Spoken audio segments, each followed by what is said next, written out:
दोस्तों, बुढ़ापा अर्थात जल्दी बाल सफेद हो जाना, शरीर कमजोर हो जाना, दांत कमजोर होना, गाल अंदर बैठ जाना, जल्दी थक जाना, चेहरा निस्तेज हो जाना, पाचन तंत्र बिगड़ जाना, आंखें कमजोर होना इत्यादि सम्मानित ये सभी लक्ष्य बुढ़ापे की अवस्था में होते हैं।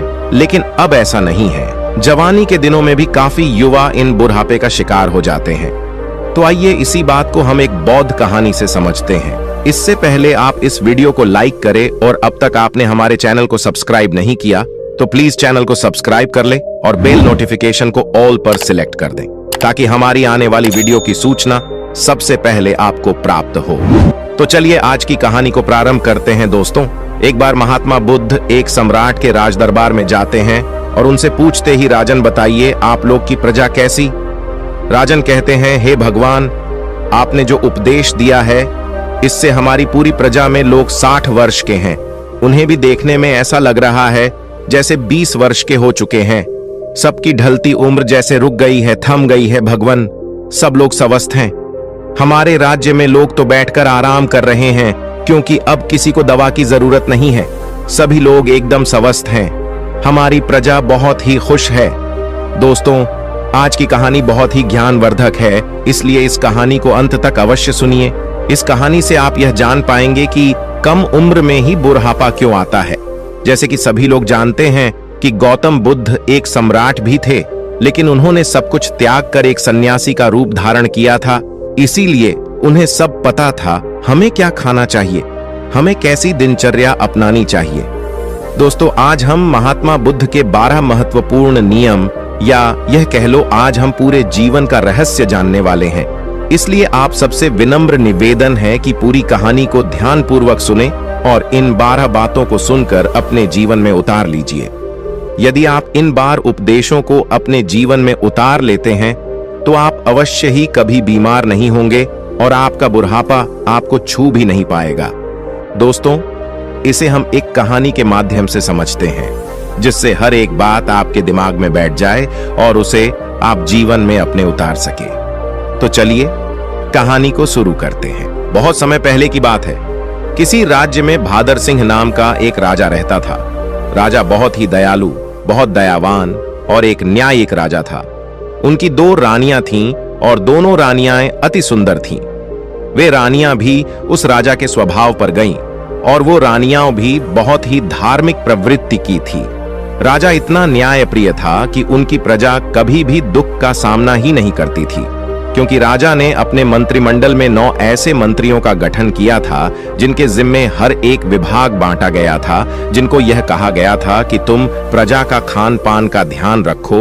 और उन सबको अलग अलग काम बांटे गए थे और उनका इतना सख्त हिदायत था कि किसी को अपने काम में लापरवाही बरतने पर उन्हें मृत्यु दंड दिया जाएगा।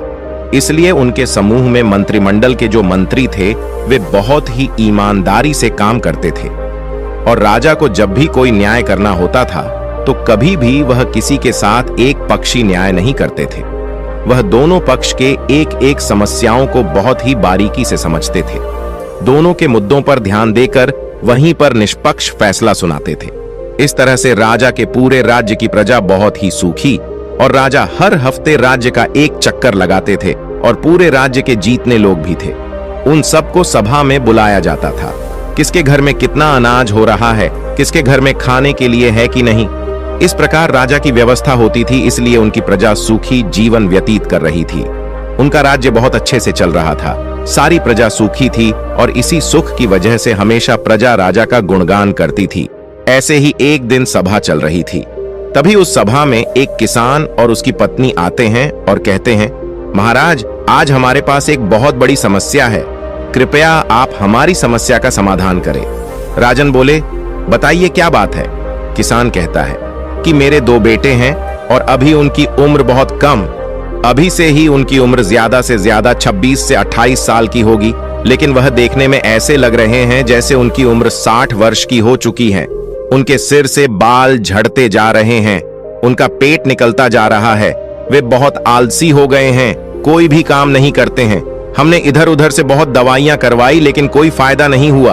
महाराज कहते हैं ठीक है और अपने मंत्री जी को आदेश देते हुए कहते, मंत्री जी अपने राजवेद से इस किसान के बेटे का इलाज करवाया जाए और जो भी खर्च होगा उसे राज्य कोष से भरा जाए। और मंत्री जी ऐसा ही करते हैं। फिर राजवैद्य किसान के दोनों बेटों का इलाज राजकोष से करते हैं। काफी दिन इलाज चलने के बाद फिर भी वह किसान सभा में उपस्थित होता है और कहता है, महाराज कोई आराम नहीं हुआ, मेरा बेटा वैसे का वैसा ही है। राजा कहते हैं, ठीक है, हम इस पर विचार करेंगे। और इस पर विचार चल ही रहा था कि तभी उस गांव से एक पति पत्नी रोते हुए आते हैं और वह भी उसी समस्या का निवारण करना चाहते थे। फिर धीरे धीरे सवाल चल ही रहा था कि एक एक करके पूरे गांव के आधे से ज्यादा लोग वहां आ गए। राजा असमंजस में पड़ गया। उन्होंने तुरंत आपातकालीन सभा बुलाई कि राज्य में जीतने भी वैध है, सबको बुलाया जाए और दिखाया जाए कि आखिर ऐसी क्या समस्या है जिसकी वजह से हमारे राज्य के सभी नवयुवक बूढ़े दिखने लगे हैं। इस समस्या पर पूरा शोध किया जाए। राजा का यह सख्त आदेश था कि जल्द से जल्द इस पर कार्रवाई किया जाए और पूरे राज्य में छानबीन की जाए। सभी का घर घर जाकर पता लगाया जाए कि इसका कारण क्या है। जितनी भी प्रसिद्ध वैद्य थी सभी को बुलाया गया और फिर एक आपातकालीन बैठक की गई और उस आपातकालीन बैठक में सारे विचार विमर्श किया गया। राजा ने सभी वेदों से कहा, आप लोगों के पास 10 दिन का समय है और इस 10 दिन के अंदर पूरे राज्य के हर एक घर की बीमारी का पता लगाइए। ऐसी कौन सी बीमारी है या ऐसी कौन सी चीज है जिसे खाने से यह बीमारी हो रही है। राजा ने कहा कि जो भी राज्य में इस बीमारी का सही सटीक पता लगाएगा उस राजवैद्य को उचित पुरस्कार के रूप में एक राज दे दूंगा। अब सारे वैद्य एकदम से एक तल्लीन होकर जुट गए और घर घर जाकर रात दिन एक एक करके पूरा 10 दिन छानबीन की। फिर वे एक दिन जब राज्य की सभा लगती है तो उस राज्य में सारे राज्य वैद्य और पूरे राज्य के लोग इकट्ठा होते हैं। फिर राजा एक एक करके सारे वैद्य से पूछते हैं। तब सारे राजवैद्य अपने अपने विचार रखते हैं, महाराज हमने पूरी छानबीन किया और छानबीन के हिसाब से हमने लोगों का उपचार भी किया, लेकिन किसी को आराम नहीं मिल रहा है। फिर एक राजवेद खड़े होते हैं जो बहुत ही बुजुर्ग थे। उनकी उम्र लगभग 125 वर्ष या 130 साल की थी और उन्होंने कहा, हमारा जो अपना निष्कर्ष निकला, हमारा जो अपना अनुभव है, उस अनुभव से हमें यही लगता है कि हमारे यहाँ रहन सहन और यहाँ के खाने में कुछ दिक्कत हो रही है जिसके वजह से ये सब हो रहा है, लेकिन हमारे पास इसका सटीक जवाब नहीं है। राजा उस बुजुर्ग राजवैद्य की बात सुनकर वह राजा असमंजस में पड़ जाते हैं कि 130 साल के बुजुर्ग यह बात बता रहे हैं। तो राजा ने कहा, इसका समाधान क्या होगा? अब इसका समाधान भी आप ही बताइए, क्योंकि हम आज 1 महीने से इस कारण से चिंतित हैं। 1 महीने से हमारी प्रजा परेशान हो रही है और इसे देखकर हम लोग इसी सोच से परेशान होते जा रहे हैं। मेरे भी बाल झड़ने शुरू हो गए हैं। हमारे परिवार में महारानियां, राजकुमार, राजकुमारी या जो भी है, सब लोग इस समस्या से परेशान हैं। आखिर समाधान तो बताइए। फिर वो राजवैद्य हाथ जोड़कर खड़े होते हैं और राजा से कहते हैं, राजन हमें क्षमा करिए, लेकिन हमारे पास इसका कोई उपाय नहीं है। उन्होंने आगे कहा, इन सारी समस्याओं का समाधान एक ही व्यक्ति के पास है। अगर उस व्यक्ति को बुला लिया जाए तो आपके राज्य की सारी समस्याएं खत्म हो जाएंगी, सारी बीमारियां हमेशा के लिए खत्म हो जाएंगी। उनके अलावा इसका समाधान किसी के पास नहीं है। महाराज कहते हैं, वैद्य जी हमें जल्दी बताइए, इस शुभ काम के लिए देरी मत करिए। मुझे जल्द से उस महापुरुष, उस ज्ञानी का नाम बताइए और अब हम उन्हें अपने राज्य में आमंत्रित करेंगे। वो राजनीतिज्ञ कहते हैं, क्षमा करें महाराज, हमें उनका पता नहीं है कि वो कहाँ रहते हैं, लेकिन उनका किसी राज्य में उपदेश अवश्य चल रहा होगा। कृपया आप अपने सैनिकों को सारे राज्य में भेज करके पता लगाए कि महात्मा बुद्ध किस राज्य में हैं, कहां पर है, कहां पर उनका उपदेश चल रहा है। केवल उन्हीं के पास इस समस्या का समाधान है और दूसरा किसी के पास इसका कोई समाधान नहीं। राजा यह बात राज्य वैद्य की मुंह से जैसे ही सुनते हैं, उन्होंने अपने सबसे काबिल मंत्री को यह आदेश देते हैं कि जल्द से जल्द महात्मा बुद्ध का पता लगाया जाए और उन्हें आदर सम्मान के साथ अपने राज्य में लाया जाए। यह हमारा सख्त आदेश है। इसके लिए जितने भी गुप्तचर चाहिए उन्हें ले लिया जाए और उनका जल्द से जल्द पता लगाया जाए कि इस समय महात्मा बुद्ध का किस राज्य में उपदेश चल रहा है। वह जरूर आएंगे। उनको हमारा संदेश भेजिए, उनको कहिए कि सम्राट बुलाए हैं। अगर वो नहीं आते तो आप मुझे बताइए, मैं स्वयं अपनी समस्याओं को लेकर उनके पास जाऊंगा। और सारे मंत्री तुरंत चारों दिशा में फैल जाते हैं और काफी अथक प्रयास करने के बाद, काफी मेहनत करने के बाद यह पता चलता है कि महात्मा बुद्ध काफी दूर राजनीतिक उपदेश दे रहे हैं। मंत्री वहां जाते हैं और बुद्ध को प्रणाम करते हैं और कहते हैं, भगवान आपको हमारे राजा ने बुलाया है। हमारे राज्य पे बहुत बड़ी बीमारी आ गई है, कृपया आप हमारे साथ चलने की कृपा करें। महात्मा बुद्ध इतने दयालु, इतने हंसमुख, उनका तो बस एक ही उपदेश था कि इस धरती पर हर एक प्राणी स्वस्थ और निरोग रहे, किसी के मन में छल ना रहे, कपट ना रहे, कोई दुखी ना रहे, सभी लोग हंसते रहे। जैसे ही उन्होंने सैनिकों के मुंह से सुना, उन्होंने कहा, क्यों नहीं, हम तुरंत चलते हैं। और महात्मा बुद्ध उस मंत्री के साथ राज्य में आने के लिए तैयार हो गए और उनके साथ जो उनके शिष्य थे वो भी आते हैं। राजा महात्मा बुद्ध का दरबार में स्वागत करते हैं। उन्हें प्रणाम करते हुए सादर आमंत्रित किया जाता है और फिर वह राजा महात्मा बुद्ध से कहते हैं, भगवान हमारी बड़ी ही हंसमुख प्रजा है, सुखी है, लेकिन आज उनके ऊपर बहुत बड़ी विपत्ति आ गई है। जब इनके ऊपर विपत्ति आ गई है तो मान लीजिए कि हमारे ऊपर ही विपत्ति आ गई है। ये प्रजा नहीं है, ये हमारे परिवार के सदस्य हैं। कृपया आप इन सभी की समस्याओं का समाधान कीजिए। महात्मा बुद्ध राजा की तो पहले ही प्रशंसा सुन चुके थे। राजा की सोच और विचार से महात्मा बहुत प्रभावित हुई और मुस्कुराते हैं और राजा से कहते हैं, क्यों नहीं, ये तो कुछ नहीं है, सब ठीक हो जाएगा। इस समस्याओं को सारे लोग स्वयं पाल रखे हैं। ऐसी बात सुनकर राजा मुस्कुराते हैं और कहते हैं, भगवान इतनी बड़ी समस्या है और आप कह रहे हैं कोई समस्या नहीं है। फिर राजा ने कहा, ठीक है गुरुवर, जैसे भी हो आप हमारे प्रजा को ठीक कर दीजिए। महात्मा बुद्ध के सामने एक शिष्य खड़ा था। महात्मा बुद्ध उस शिष्य की तरफ इशारा करते हैं तो शिष्य कहता है, राजन हमें आपके राज्य में एक ऐसा खुला स्थान दीजिए जहां पर राज्य के सभी लोग एकत्रित हो सके, जहां का खुला वातावरण हो, जहां प्राकृतिक धूप आती हो, जहां प्राकृतिक हवा हो, सुनहरा माहौल। वहां पर कल प्रातः 4:09 बजे लोगों का उपचार किया जाएगा।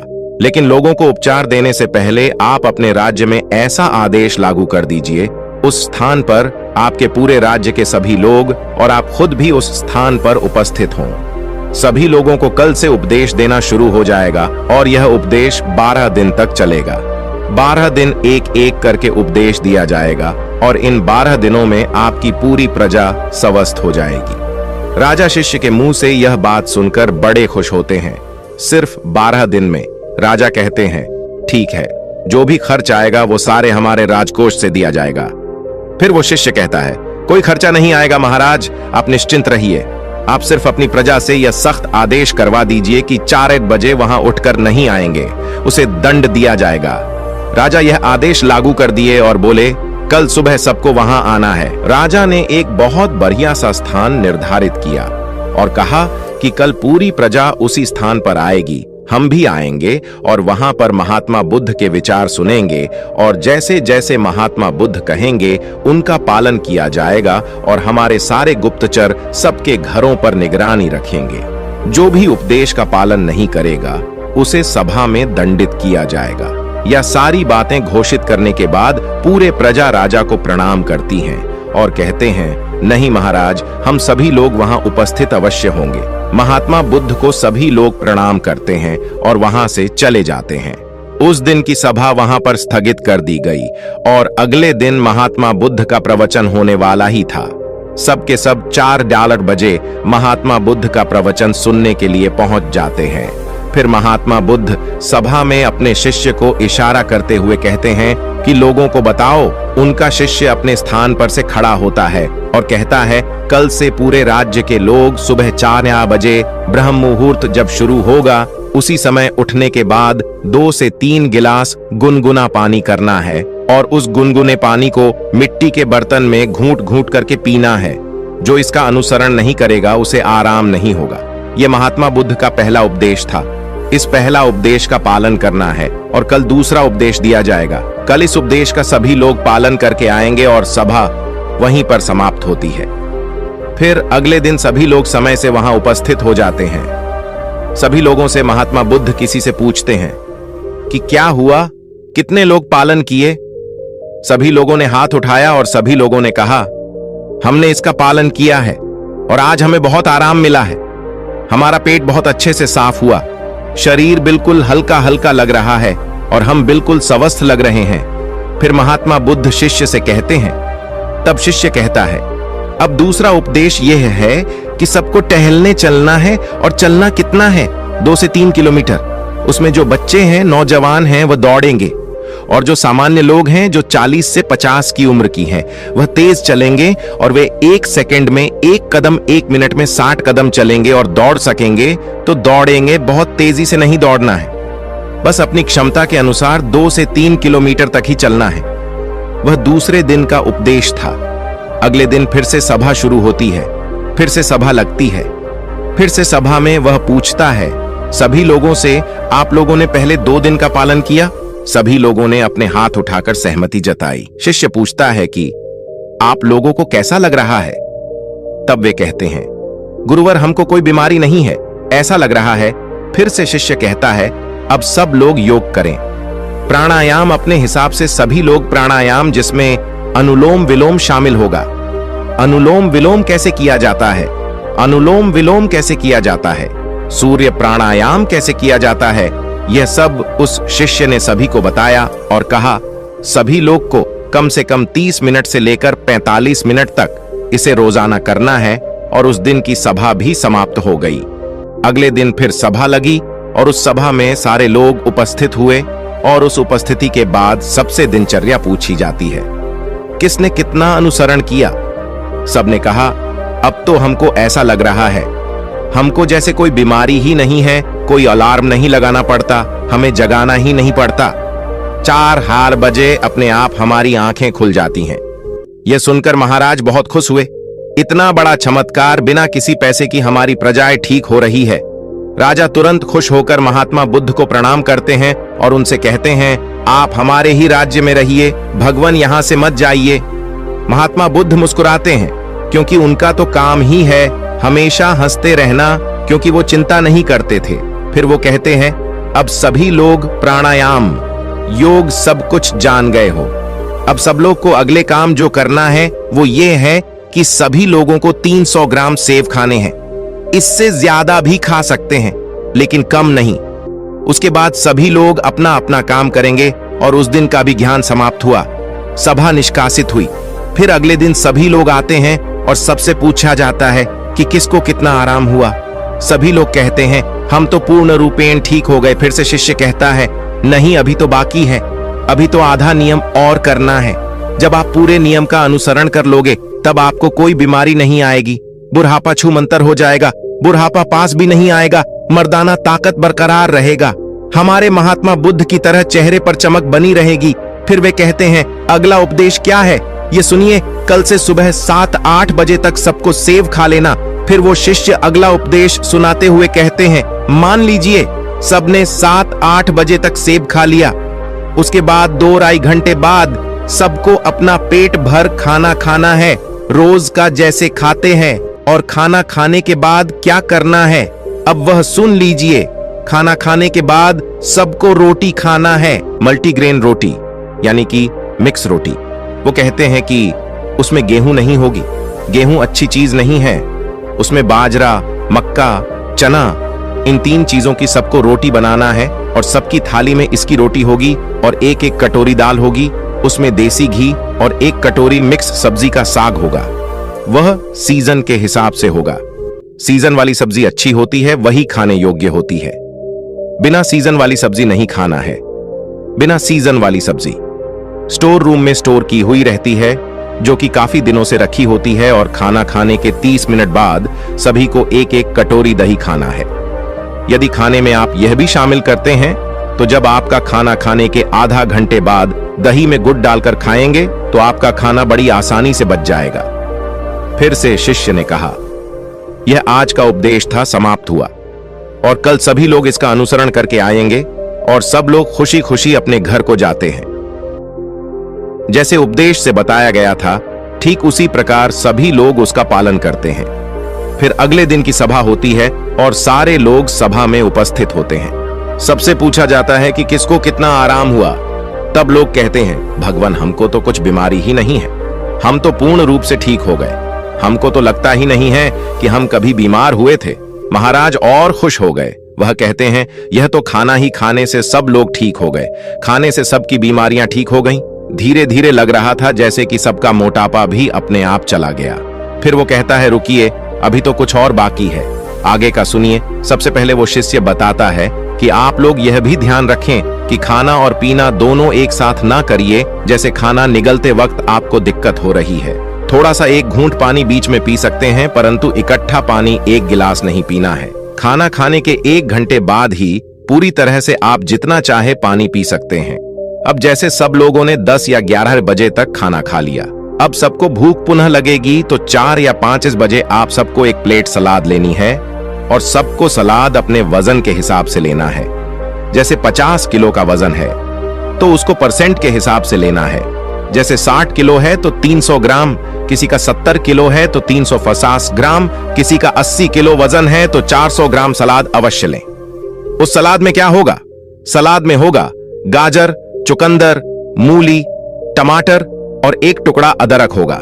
3 से 4 लहसुन की कलियां होंगी और स्वाद के लिए आप उसमें काला नमक या भुना हुआ जीरा भी डाल सकते हैं। सलाद लेने के पहले कुछ भी खाना पीना नहीं है, जैसा कि पहले ही बता दिया है। उसको फॉलो करिए और अगले दिन आइए, उस दिन की सभा समाप्त होती है। सभी लोग अपने घर चले जाते हैं और जैसी जैसी वह नियम बताए गए थे सब लोग उसका पालन करते हैं। फिर अगले दिन सभा में सबसे पूछा जाता है कि आप लोगों को कैसा लग रहा है, आपका शरीर कैसा अनुभव कर रहा है। सभी लोगों के चेहरे पर मुस्कान और सबका चेहरा एक तेज की तरह चमक रहा था। ऐसा लग रहा था जैसे उनकी ढलती उम्र थम सी गई हो। फिर राजा बद्धे प्रसन्न होते हैं। फिर राजा महात्मा बुद्ध के चरण में जाकर प्रणाम करते हैं और कहते हैं, धन्य है भगवान, आपने तो सबको खाने से ही ठीक कर दिया। तब उसने कहा, महाराज रुकिए, अभी तो सारे उपदेश बाकी हैं। अभी जब मैं पूरा उपदेश बता दूंगा तब हमारे भगवान की तरह कोई बीमारी नहीं होगा, कभी किसी को बुढ़ापा नहीं आएगा। राजा कहते हैं, जल्दी बताइए गुरुवर, जल्दी बताइए, हमें सारी चीजें सुननी है। मैं भी महसूस कर पा रहा हूं कि जैसे मुझे भी कोई बीमारी नहीं है। मैं अब 16 वर्ष का हूं। फिर वे बताते हैं, अब रात में क्या करना है। सबका खाना जो रात का है, सूर्य डूबने से पहले सब लोग को खाना खा लेना है, क्योंकि जब हमारे पेट पर सूर्य की रोशनी पड़ती है तो उस पर हमारा पेट में हमारा अन्नाशय ज्यादा काम करता है। जब धीरे धीरे सूर्य की रोशनी कम होने लगती है तो हमारा अन्नाशय काम करना बंद कर देती है। इसीलिए आर्षि मुनि लोग सूर्य डूबने से 1 घंटे पहले खाना खा लेते थे। इसके 2 फायदे हैं। जब आप सूरज डूबने से पहले खाना खा लेंगे तो आपका सारा खाना पचना शुरू हो जाएगा, और जब आप सोने जाएंगे तो 3 या 4 घंटे में आपका सारा खाना पूर्ण रूप से पच जाएगा। इसके फायदे, एक तो आपको नींद बढ़िया आएगा, और अगर आप लेट खाना खाते हैं तो अपने जीवन को बिगाड़ लेते हैं तो उससे आपको जल्दी नींद नहीं आएगी। आपके पेट में अच्छे से खाना पचेगा नहीं, इससे आपको गैस बनेगा। इसलिए आपको सूर्यास्त के 1 घंटे पहले रात का खाना खा लेना है। और खाने में क्या क्या लेना है वह है मल्टीग्रेन, रोटी, साग, सब्जी, सीजन के हिसाब से 2 चीज